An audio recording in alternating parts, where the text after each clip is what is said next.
ఇప్పుడు ఒక ఒక బాలికకు ఇంత ఘోరాతి ఘోరం నేరం జరిగింది. ఒక సెంట్రల్ మినిస్టర్ కొడుకు ఆహ్, ఇంతటి నేరం జేసినప్పుడు మీరు గొంతులు ఎక్కడ పోయినాయి? ఎందుకు మూగబోయినాయి? హైదరాబాద్‌ల మీకు ఇది కనబడతలేదా? మాధవిలతకు గాని, రాజా సింగ్ గాని వీళ్ళకి కనబడతలేదా?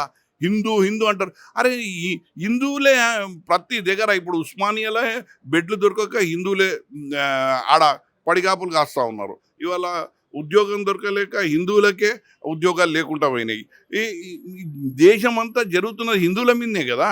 ఈ హిందువుల గురించి మీరు పోరాడుతున్నారు?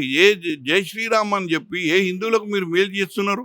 ఇవాళ ఇంత నేరం జరిగి ఒక పోక్స్‌కో కేసు పెడితే వాళ్ళ మీద గొ గొంతెత్తి మాట్లాడతలేరు. ఇలా మాధవిలత, రాజా సింగ్. నేను అదే చెప్తున్నా. ప్రజలకు నేను విజ్ఞప్తి చేస్తా ఉన్నా. ప్రజలారా వీళ్ళు జై శ్రీరామ్ అని రాముని పేరు మీద వీళ్ళు ఒక రాజకీయం చేయడమే తప్పితే వీళ్ళ లోపల ఒక భక్తి లేదు, హిందుత్వం లేదు, హైందవత్వం లేదు, సనాతన ధర్మం లేదు, ఏమి లేదు. వీళ్ళంతా రాజకీయం గురించి రాముని వాడుకుంటున్నారు. ఇవాళ మాధవిలత ఏడ ఉన్నా ఎవ్వరికి కనిపించినా ఆమెను నిలదీయండి. ఆమెను వెంటాడండి.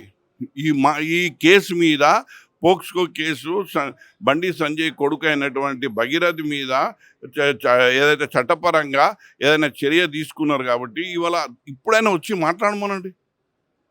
మేము గొంతెత్తి రోడ్ల మీద పడి ధర్నాలు చేస్తే ఇవాళ ముఖ్యమంత్రి గారు దిగొచ్చిర్రు. అట్లాగనే ఇవాళ కేసులు కట్టి లోపలేసిర్రు. ఇవాళ బీజేపీ వాళ్ళు ఎక్కడున్నారు? ఏ ప్లాట్‌ఫార్మ్ మీద మీరు ధర్నాలు చేసిర్రు? ఏ ప్లాట్‌ఫార్మ్ మీద మీరు వ్యతిరేకంగా గొంతు విప్పిన్రు? మీరు మొత్తం బీజేపీ ఎక్కడ? ఇప్పుడు సంజయ్ ఎవరు మన ఆయన ఉన్నాడు గదా! కిషన్ రెడ్డి గారు గానీ, లక్ష్మణ్ గారు గానీ వీళ్ళందరూ ఎందుకు మాట్లాడతలేరు అంటున్నాను నేను.